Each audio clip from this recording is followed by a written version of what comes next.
Research shows that both mothers and fathers alienate. The examples shared in this video are specific to our situation. In a previous video, I listed the 17 alienation tactics that are used in child custody. Those 17 tactics have been put into 5 categories. Isolation is the number one tactic used by an alienator to win a child. It accomplishes 2 things. First, it increases a child's psychological dependence upon the alienator, and second, it prevents the exposure to a competing reality. These are a few examples of how isolation was used in our situation. Number 1 was excessive school absences. Jack was very involved in school and would at least a couple times a week go up and have lunch with the kids, and the alienator knew that, so she simply wouldn't send the kids to school. Number 2 was sending the kids to summer camp during my husband's visitation time.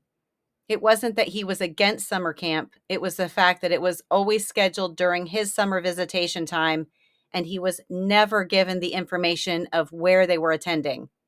Number 3, keeping the other children home during a school event.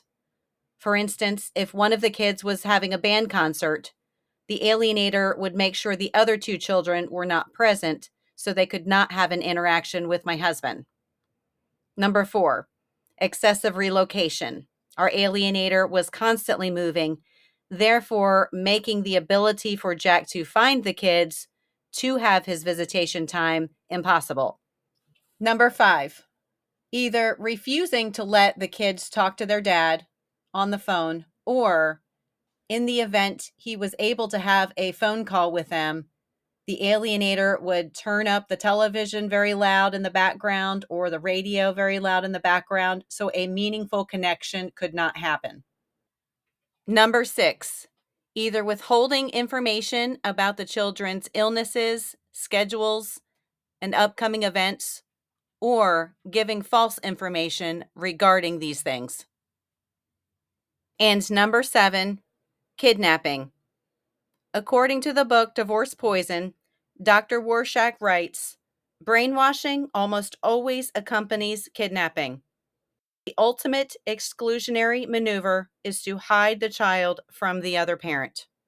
Finally, number 8, physically blocking access to the kids during school activities. And here are a few examples. Number 1, one time we showed up to a band concert and saw Katie, the oldest daughter, on stage with a sling. After the presentation was over, my husband went up to her and tried to have a conversation.